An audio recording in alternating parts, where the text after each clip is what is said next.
chán chúa tao dùng câu lối tại cái sân gió này thế mà cái sai lúc này là bạn chị mua hoa sen táo cái sai dùng từ do chúng có thể đó từ đây cậu uống tập lại ha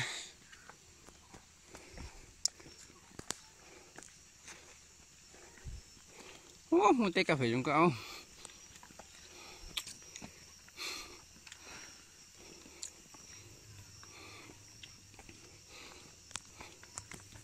rồi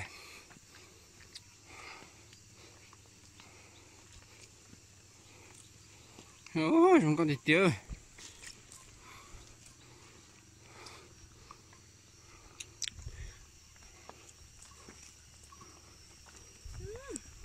đâu có cái chu tao để nó hủ ra đó nó có tóc kìa đó nó vào là té vào nó cái tuần té mà té vào rồi cho nó hết cho ấp cái nó có tóc thì nè chứ chúng hai xoa cho nó hố lên thân cái này lú to rồi thân cái lon cho nó có tóc thì sao thế chỉ nhau hai anh đến đây có phải cả cho chỉ nhau lên da nhưng sao tụi mất chưa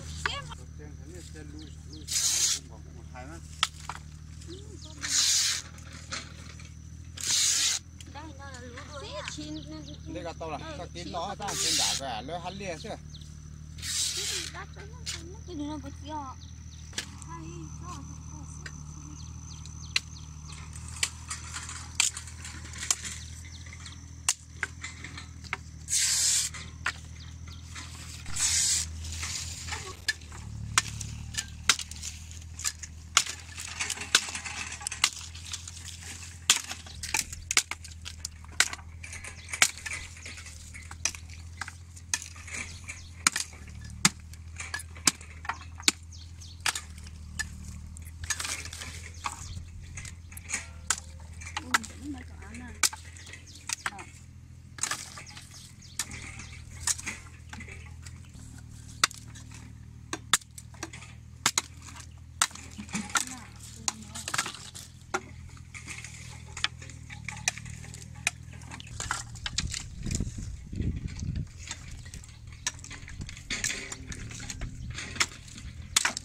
Mua.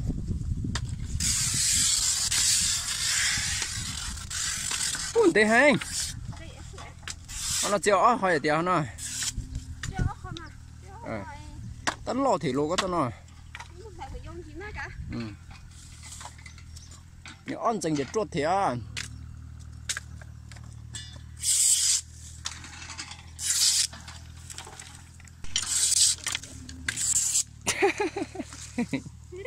Chắc là tụi nó phải trả trọi thì số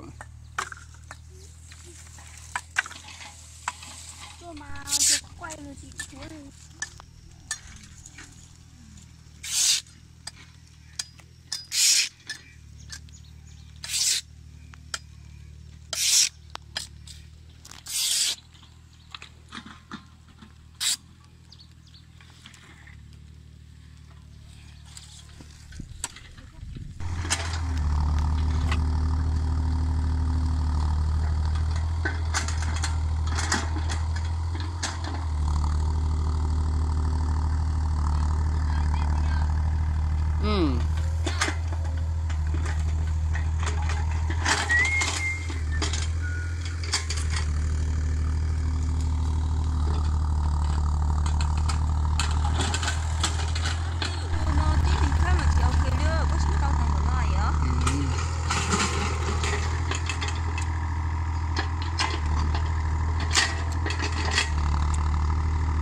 Tiền.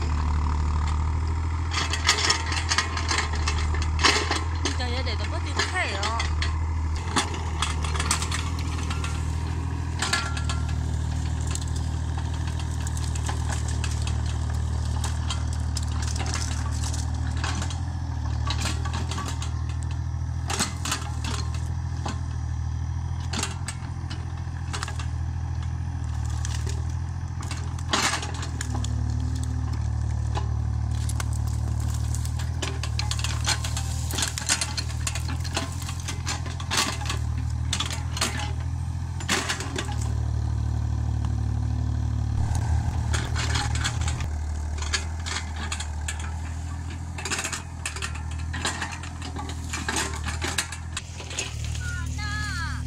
Nhá Tư. Lần này lần nữa mà.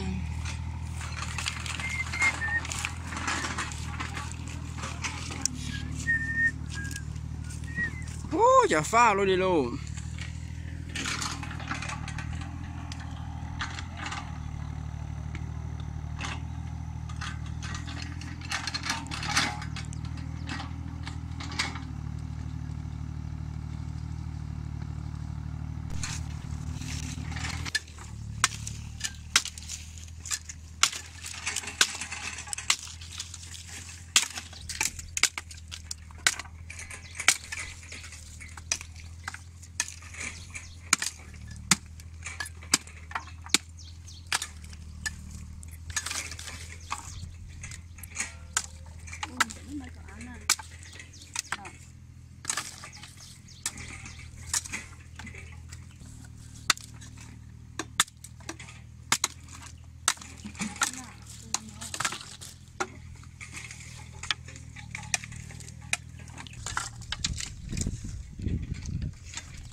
lú to plau thế thì lon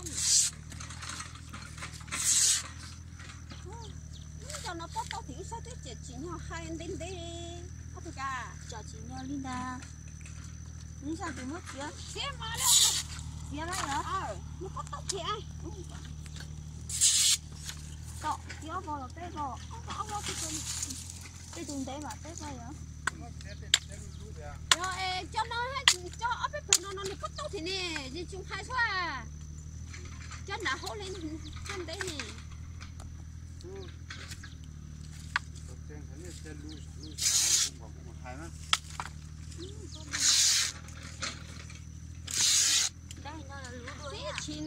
đây là tao là tao tin nó tao trên đảo về lấy hắn lia chứ cái đường nó bự kia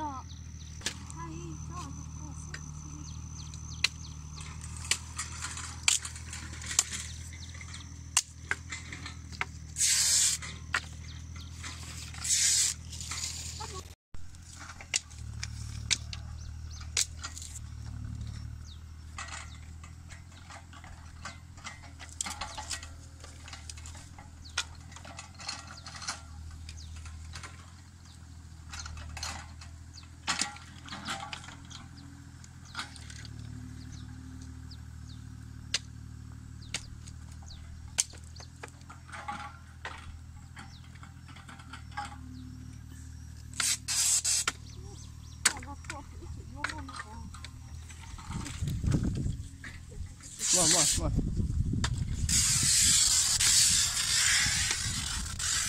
Ủa thế hay. Nó chiều ó hỏi tiền nó. Tao lo thì lô có tao nói. Ừ. Nhưng on chừng để trốt thì